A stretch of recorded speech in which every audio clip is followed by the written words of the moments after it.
नमस्कार दोस्तों। तो आज मैं बात करने जा रहा हूं पश्चिमी अफ्रीकी देश और एक बहुत ज्यादा कंफ्यूजिंग देश नाइजर के बारे में। इस देश की आधिकारिक मुद्रा नाइजेरियन नायरा है और यहाँ का एक नाइजेरियन नायरा 0.18 इंडियन रुपी के बराबर होता है और यहाँ पे वेस्ट अफ्रीकन CFA फ्रैंक भी चलता है। यदि इस देश के क्षेत्रफल की बात की जाए तो इस देश का क्षेत्रफल 12,70,000 वर्ग किलोमीटर है और 2020 के सर्वे के अनुसार इस देश की जनसंख्या 2,62,07,977 थी। 2021 के सर्वे के अनुसार इस देश की GDP 1491.5 करोड़ US डॉलर थी और 2021 में ही इस देश की per capita GDP 590.63 US dollar थी। और इस देश का राष्ट्रीय पशु दमा गजेल है जो देखने में काफी ज्यादा खूबसूरत लगता है और ये थोड़ा हिरन की तरह दिखता है। और इस देश का राष्ट्रीय फूल कोस्टोस स्पेक्टबिल है और इस देश का राष्ट्रीय पक्षी द ब्लैक क्राउन्ड क्रेन है। वाकई में ये पक्षी देखने में काफी सुंदर लगता है। और इस देश का राष्ट्रीय पकवान जेरमा स्टू है और इस देश का टेलीफोन कोड +227 है। यदि नाइजर और नाइजीरिया की सीमा की लंबाई की बात की जाए तो ये लगभग 999 मील है। इस देश की सीमाएं पश्चिम में बेनिन से लगती है, पूर्व में चाड से लगती है और इस देश की राजधानी नियमे है। इस देश के केवल 17% लोग ही शहर में रहते हैं, बाकी के 83% लोग गाँव में रहते हैं। और अफ्रीकी देश की तरह नाइजर भी एक गरीब देश है। ये फाइनेंशियली तौर पे बहुत ज्यादा गरीब है। यहाँ की गवर्नमेंट के पास ऐसी कोई सामग्री नहीं कि इस देश को और डेवलप बना सके।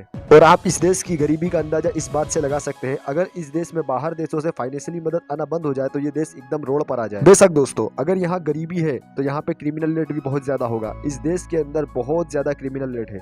यहाँ पे अगर टूरिस्ट आते हैं तो वो रात को अकेले नहीं निकल सकते। ये देश टूरिस्ट लोग के लिए बिल्कुल सेफ नहीं है। ये देश उन गर्म देशों में से एक है जो दुनिया के सबसे गर्म देशों में आता है। साथ ही इस देश की गर्मी झेलना हर किसी के बस के बात नहीं। इस देश के अंदर रेगिस्तान बहुत ज्यादा भारी मात्रा में है। इस देश का 2/3 हिस्सा सहारा रेगिस्तान के बीच में है। इस देश का औसतन टेम्परेचर 44 डिग्री सेल्सियस से ऊपर पाया गया है।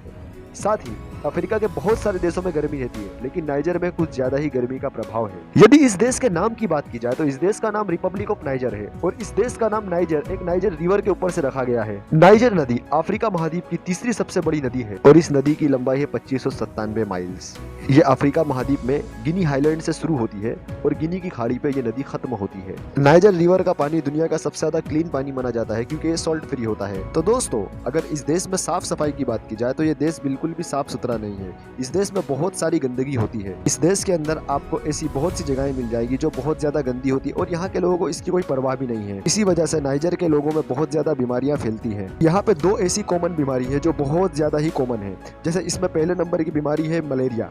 यहाँ पे मच्छरों से फैलने वाली बीमारी बहुत ज्यादा अधिकतम मात्रा में, जिससे बहुत ज्यादा लोगों की मृत्यु भी होती है। दूसरे नंबर पे है एड्स और यहाँ पे एड्स से भी बहुत ज्यादा लोग संक्रमित होकर मारे जाते हैं क्योंकि यहाँ पर इतनी जागरूकता नहीं है एड्स को लेकर। बहुत से अफ्रीकी देशों में एड्स की समस्या है और ये बहुत ज्यादा नॉर्मल है, लेकिन नाइजर देश भी उसमें आता है, उसकी लिस्ट में है। यहाँ पे HIV के बहुत ज्यादा दर पाए जाते हैं। ये देश गरीब होने की वजह से, साथ ही ये देश साक्षर ना होने की वजह से इस देश की मेडिकल फैसिलिटी बहुत खराब मानी जाती है।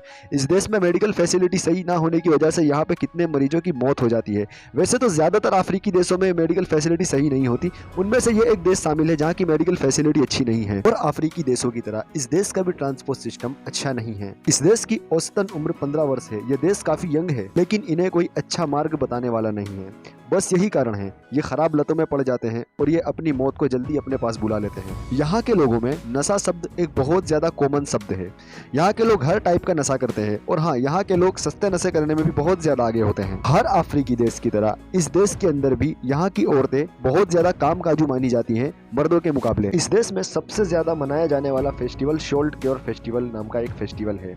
इस देश के अंदर इस फेस्टिवल को बरसात के बाद बनाया जाता है। ऐसा कहने में आता है कि यहाँ के लोग इस फेस्टिवल को लेकर काफी ज्यादा उत्साहित होते हैं और यहाँ के लोग काफी खुशी से इस फेस्टिवल को मनाते हैं। इस फेस्टिवल के अंदर इस देश के सांस्कृतिक लोग, इस देश के आदिवासी लोग काफी बढ़ चढ़ के हिस्सा लेते हैं और अपनी शिकारी करने की नवी नवी स्किल्स बताते हैं। और अगर बात शिकार की हो ही रही है तो ये एक ऐसा देश है जहाँ पर शिकार करने पर किसी भी जानवर पर कोई प्रतिबंध नहीं है। यहाँ पर खुलेआम शिकार होता है क्योंकि इस देश के लोग नॉनवेज ज्यादा खाते हैं। तो दोस्तों, इस देश का आधिकारिक धर्म इस्लाम है। यहाँ पे बड़ी आबादी इस्लाम धर्म को फॉलो करने वाली है। और अगर ये इस्लामिक शासित देश है तो यहाँ पर बहुत सारे नियम भी होंगे। तो यहाँ पर कपड़े को लेकर बहुत ज्यादा कड़क नियम माने जाते हैं। ईरान देश की तरह इस देश के अंदर भी आदमी शॉर्ट्स पहन के बाहर नहीं निकल सकता, यानी कैपरी पहनकर बाहर नहीं निकल सकता, यानी शॉर्ट्स कपड़े इस देश में नहीं पहने जा सकते। यहाँ तक जो यहाँ पे गिने चुने टूरिस्ट जो आते हैं घूमने के लिए, उन्हें भी यहाँ पर शॉर्ट्स पहनने या कैपरी पहनने नहीं दिया जाता है। यहाँ पे छोटे कपड़े पहनना प्रतिबंधित है। बहुत से अफ्रीकी देशों की तरह इस देश में भी फ्रेंच शासन हुआ था। इस देश में फ्रेंच शासन के अधीन हुआ करता था।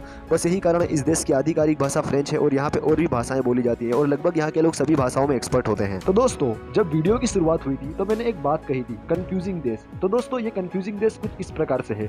अगर इसका नाम देखा जाए तो इसका नाम नाइजर है, तो नाइजर नाइजीरिया से मिलता है और ये दोनों अलग अलग देश है। और अगर इसका फ्लैग यानी इसके ध्वज देखा जाए तो इसका ध्वज भारत से बहुत हद तक मैच खाता है। आप देख सकते हैं इसका नाम और इसका झंडा दोनों ऐसी वजह है जो कंफ्यूज करता है। कुछ शहरों को छोड़ के इस देश के अंदर बिजली है ही नहीं, और यहाँ पे कितने ऐसे गांव हैं जिन लोगों ने आज तक कभी बिजली देखी ही नहीं। इस देश की गरीबी का अंदाजा आप यही बात से लगा सकते हैं कि हम इतने टेक्निकल जमाने में जी रहे हैं और यहाँ के कितने गाँव के अंदर लोगों ने बिजली देखी ही नहीं है। इस देश की राजधानी को कुछ हद तक के सेफ माना जाता है क्योंकि यहाँ पर टूरिस्ट घूम सकता है, लेकिन रात के समय इस देश में टूरिस्ट नहीं घूम सकता क्योंकि इस देश में गरीबी बहुत ज्यादा है। बस यही वजह है कि इस देश में क्राइम रेट बहुत ज्यादा है और यहाँ के लोगों में बहुत ज्यादा लूटपाट देखी जाती है और यहाँ के लोग बहुत आसानी से लोगों को लूटपाट लेते हैं। ऐसा कहा जाता है कि इस देश के अंदर डायनासोर निवास करते थे, यानी इस देश के अंदर डायनासोर रहते थे।